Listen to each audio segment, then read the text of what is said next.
کہ جمادی ثانی کے نصف سے بارشیں شروع ہوں گی اور رجب کے نصف تک آئیں گی. اتنی بارشیں ہوں گی، اتنی بارشیں ہوں گی، اتنی بارشیں ہوں گی کہ قبروں میں ہڈیوں کے اوپر گوشت آنا شروع ہو جائے گا. واضح نشانی ہے. پھر رجب کے بعد پھر وہ ایک ایسا رمضان آئے گا کہ اس رمضان کے اندر واضح نشانی فرامین جتنی بھی غیبت کی کتابیں اٹھا جتنی غیبت کی کتابیں اٹھا کے دیکھو کہ وہ رمضان ایسا ہوگا کہ اس رمضان میں پہلے چاند گرہن ہوگا، پھر سورج گرہن ہوگا. مولا فرماتے ہیں کہ اس رمضان میں جب شب قدر کے اعمال کر لو تو اعمال کرنے کے بعد اپنے گھروں کی کھڑکیاں بند کر لینا اور شیشے کے قریب نہ رہنا. ایک زوردار دھماکہ ہوگا، زمین لرز جائے گی. آج کے دور کی یہ عالمی جنگوں کی پیشن گوئی ہے. عالمی جنگیں شروع ہو جائیں گی.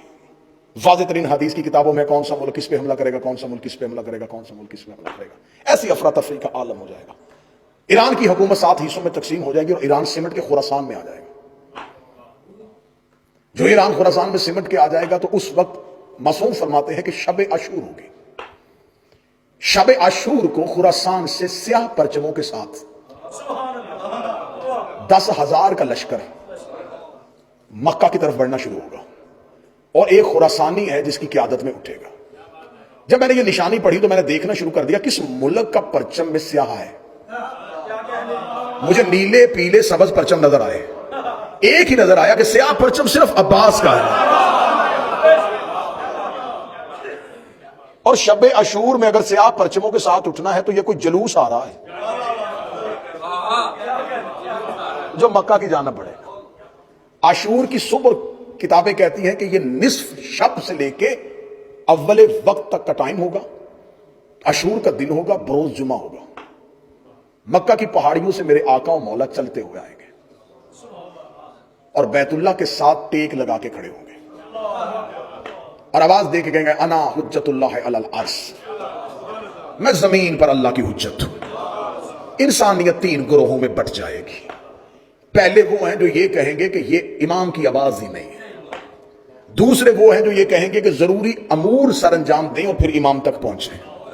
تیسرے وہ ہیں کہ جو ہی امام کی آواز آئی انا حجت اللہ علی العرش وہ لبیک کہہ کے اٹھیں گے. پہلا گھر میں ہوگا، دوسرا مکے میں ہوگا.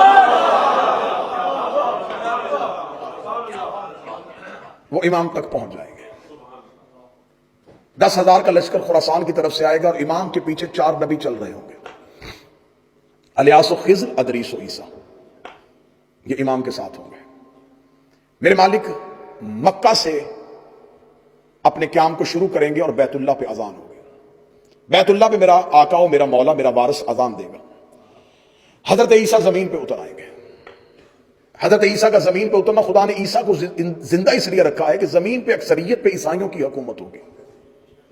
پوری زمین کے اکثریتی حصے پہ عیسائیوں کی حکومت ہوگی. جناب عیسیٰ جب زمین پہ آ کے کہیں گے کہ میں خدا کا بیٹا نہیں، یہ میرا امام ہے، عیسائی ایک لمحے میں اپنا عقیدہ بدلیں گے اور مہدی کے قدموں میں اپنا سر رکھ دیں گے. شک نہیں کریں گے.